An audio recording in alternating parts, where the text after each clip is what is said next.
विजय भाऊ ने इतना काम किया है पानी के मामले में, खेती के मामले में और भी शेतकरी, शेत मजदूर, शिक्षण, सभी चीजों के मामले में हमने देखा है कि लोग बरगला करके हम अपना बोलने के लिए कुछ है नहीं, तो पर्सनल अच्छा लगाने के लिए बहुत सारी भाई है जो चिन्ह क्या है अभी हमारा फिलहाल में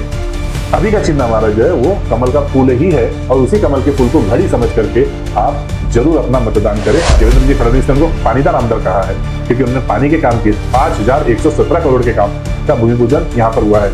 ये जो काम है ये सिर्फ आज और कल के लिए नहीं है। रोड रास्ते तो होते ही है, हो गए हैं, लेकिन ये रोड रास्तों के अलावा जो काम हुआ है वो अभी जो होने वाला है, इन सब चीजों को रखेंगे तो हमारी आने वाले भविष्य की पीढ़ी हमको धन्यवाद देंगे कि हमारे बाप दादाओं ने, हमारे पुराने नेताओं ने ये पानी की व्यवस्था हमारे लिए करके की। नमस्कार,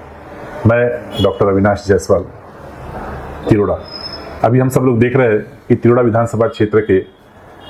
एमएलए का इलेक्शन हो रहा है विधानसभा क्षेत्र का, जिसमें कि हमारे महायुति के उम्मीदवार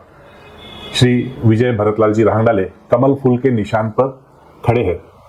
निश्चित ही हमें उनको सबको मिलकर के उन्हें जीत दिलाना है और भरपूर मतों से उनको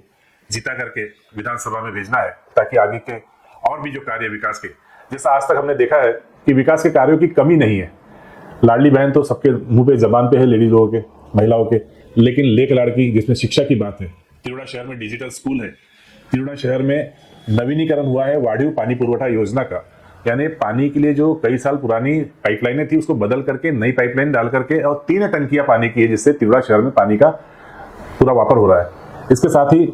जब हमने देखा था कि पहले यहाँ पर चांदपुर जाते समय जो बैरेज बना वैनगंगा नदी पर, पहले पानी बह करके आंध्र प्रदेश चले जाता था, लेकिन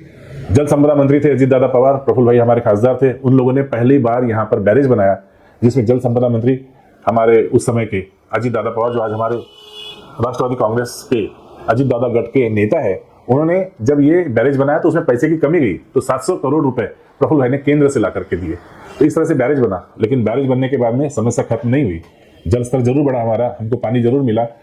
उसके बाद उस पानी को खैरबंदा, चोरखमारा, बोदलकसा, इन 3 तालाबों में टप्पा क्रमांक 2 धाकवाड़ा सिंचन योजना का, इसको पूरी तरह से भागीरथी प्रयत्न करके सभी बड़े नेताओं के माध्यम से, महायुति के सभी नेताओं के माध्यम से विजय भाऊ ने उस पानी को पहले खैरबंदा में पहुंचाया। फिर आज से 3-4 महीने पहले की बात है कि जलाशय बोदलकसा और चोरखमारा दोनों में ये पानी गिर चुका है। इससे हमारी सिंचन पद्धति को, सिंचन व्यवस्था को बहुत बड़ी प्लस पॉइंट मिलेगा कि हमारे यहाँ जो आज जितनी धान हो रही है उससे जिस जगह पे धान नहीं हो रही थी उस एरिया में सिंचन होगा और वहां पर एक हरित क्रांति आएगी, सुजलाम सुफलाम होगा। एक काश्तकार के घर को पैसे आएंगे और उसे बोनस का जो पैसा दे रही है सरकार, वो तो अलग से 500 रुपए दे ही रही है। इस तरह से हमारे एरिया को कहीं ना कहीं आगे बढ़ाने के लिए, एक शेतकरी, शेत मजदूर का जीवन मान ऊंचा उठाने के लिए, उनकी जिंदगी को बहुत अच्छा करने के लिए विजय भाऊ हमेशा कार्यरत है। मगर कुछ लोग बताते हैं और बरगलाते हैं, झूठ बोलते हैं कि यहाँ पर तो तुम्हारी घड़ी नहीं है। अरे भाई, जब हम लोगों ने युति किया है तो कहीं पर कमल फूल भी नहीं है। जैसा कि सड़क अर्जुन में देखेंगे तो कमल फूल नहीं है, यहाँ महायुति के अंतर्गत घड़ी नहीं है, तो ये तो होते रहेगा। जैसे तुमसर में आप देखेंगे तो वहां कमल फूल नहीं है, वहां पर घड़ी है। तो ये जो तरीके की बातें हैं, इस बातों को भूल करके हमारे यहाँ पर हमारे नेता प्रफुल्ल भाई पटेल, राजेंद्र जी जैन ने इस बात तय करके दिया है कि हमको सबको महायुति के साथ रहना है और हमारे महायुति के जो आज के हमारे उम्मीदवार है श्री विजय भरतलाल जी राहंगडाले कमल फूल निशान के ऊपर ही अपना वोट डालना है। और प्रफुल्ल भाई के जो लोग हैं, जो प्रफुल्ल भाई को मानने वाले लोग हैं, हमारे एरिया में बहुत सारे लोग प्रफुल्ल भाई को बहुत अच्छी तरीके से घर के व्यक्ति समझ करके मानते हैं, सम्मान देते हैं, क्योंकि लगातार उन्होंने एक यहाँ पर विकास की गंगा लाई थी और उसी गंगा को निरंतर आगे बढ़ाने का कार्य, भागीरथी कार्य जो है वो हमारे विजय भाऊ राहंगडाले कर रहे हैं। कई योजनाएं हैं, लेक लाड़की जैसे हमने बताया, उसके बाद में शिक्षा की बात है, अपना दवाखाना सब जगह खुला हुआ है, दवाखाने के माध्यम से यहाँ पर लीवर और थायराइड, हार्ट, किडनी, इन सब की टेस्ट फ्री ऑफ कॉस्ट होती है। अगर अलग बात है तो शिव भोजन के माध्यम से कई हमारे जो गरजू लोग हैं, जो लोग खाना खाने के लिए इधर उधर भटकते रह जाते कई बार नई जगह पे आने के बाद, तो उन लोगों के लिए शिव भोजन योजना भी यहाँ पर लगातार चालू रही। अब बात आती है कि कुछ लोगों ने बताया कि यहाँ से ये जो है कांग्रेस गवर्नमेंट आने के बाद बंद करने वाली है, लेकिन फिर बाद में उन्होंने कहा कि हम चालू रखेंगे 3,000 रुपए। तो 3,000 रुपए उसके पहले ही हम लोगों ने, हमारी सरकार ने ये ऐलान कर दिया कि हम 2,100 रुपए, 2,200 रुपए जैसे ही सरकार बनेगी उसके बाद हम इसको तुरंत बढ़ा करके 2,100 या 2,200 करने वाले हैं। तो ये योजनाओं के लिए जो फंड का मैटर है उसको अरेंज करना है। ये अरेंज करने के लिए हमारे पास 3 बहुत ही सक्षम लोग हैं। सम्माननीय देवेंद्र जी फडणवीस, हमारे उप मुख्यमंत्री अजीत दादा पवार और मुख्यमंत्री शिंदे साहब, ये सब मिलकर के इतना अच्छा नियोजन करते हैं कि जैसा लोगों ने जब ये योजना का फॉर्म भरा जा रहा था, लाडली योजना का, तो कहा कि ये सब झूठ बोलने वाली बात है, यहाँ कोई पैसे से मिलने वाले है नहीं, ये झूठ बोल रही है सरकार। लेकिन जैसे ही राखी आई, पहला पैसा उनके खाते में आ गया और दीपावली के समय तक 7,500 रुपए सबके खाते में आ चुके हैं। आगे का भी जो फंड है वो उनको निरंतर मिलते रहेगा, उसमें कहीं पर कोई तरीके की परेशानी आने वाली नहीं है, क्योंकि उसका नियोजन हो चुका है। तो इस तरह की जो बातें हैं, बिल्कुल बरगलाने वाली बातें हैं, झूठ बोलने वाली बातें हैं। और विजय भाऊ ने इतना काम किया है पानी के मामले में, खेती के मामले में, और भी शेतकरी, शेत मजदूर, शिक्षण, सभी चीजों के मामले में हमने देखा है कि लोग बरगला करके अब उनके पास बोलने के लिए कुछ है नहीं, तो पर्सनल उनके ऊपर व्यक्तिगत लांछन लगाने की भी बात सामने आई है, जो बहुत ही गलत है। मैं आपसे सबसे यही विनती करूंगा कि प्रफुल्ल भाई ने हम सब लोगों को अपील की है, सम्मानीय राजेंद्र जी जैन हमारे माजी आमदार, उन्होंने ये अपील की है कि हमको सब भूल करके ये सोचना नहीं है कि हमारा चिन्ह क्या है। अभी हमारा फिलहाल में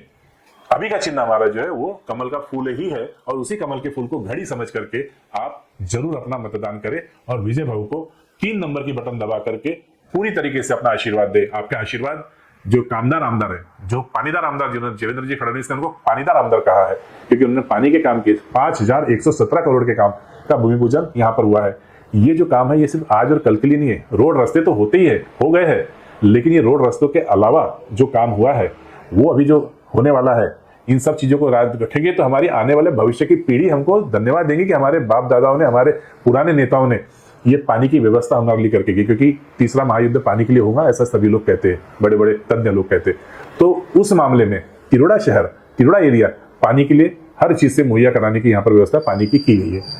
आपने देखा कि अभी कुछ लोग बाहर से आए थे, एक बड़ी सभा हुई थी यहाँ पर विपक्ष की, तो उन लोगों ने जब यहाँ पर भाषण दिया तो एक सम्मानीय व्यक्ति भी आए थे उनके साथ, जिन्हें सर कहते हैं, करारे सर, और उन्होंने यहाँ पर बड़ा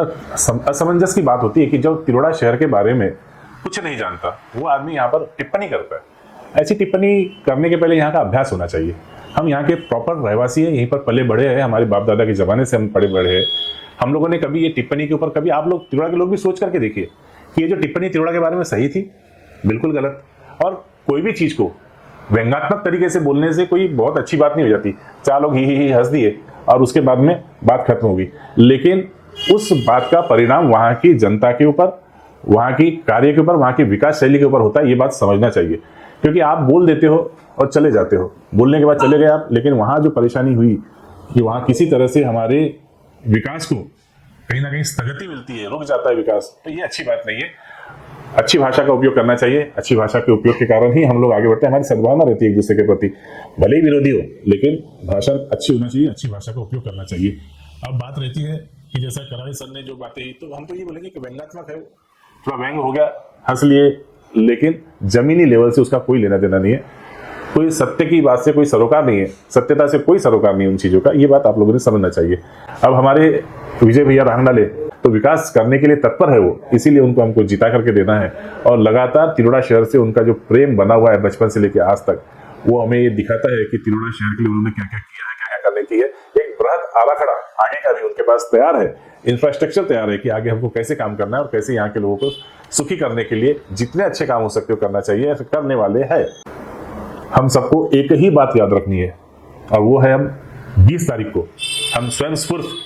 अपने मतदान केंद्र पर जाए और मतदान केंद्र पर जाकर के पहले मशीन की 3 नंबर की बटन, जिसके आगे कमल का फूल का निशान है, विजय भैया रांगडाले का वो निशान है, उसके ऊपर अपनी बटन दबा करके अपना मतदान करे और मतदान के बाद उन्हें भरघोष मतों से विजयी करे। 3 नंबर की बटन, कमल का फूल, विजय भैया रांगडाले का निशान, जीत आपके आशीर्वाद के माध्यम से निश्चित है। अपनी बात की शाश्वती है कि आपका आशीर्वाद अगर उन्हें मिलेगा तो जीत बहुत बड़ी होने वाली है। लेकिन निशान कमल का फूल, बटन 3 नंबर, हमारे उम्मीदवार, महायुति के उम्मीदवार, हम सबके भाई, हम सबके बेटे, हम सबके लाडले विजय भैया रांगडाले को आप जरूर अपना मतदान दें। मैं इतनी ही अपील आप सब लोगों से करूंगा और करबद्ध प्रार्थना करता हूं कि एक बार फिर से मैं रिपीट कर रहा हूं, बार बार आपको बोल रहा हूं कि आप 3 नंबर की बटन दबा करके विजय भैया को विजयी बनाएं। यही आप लोगों से अपेक्षा है। धन्यवाद।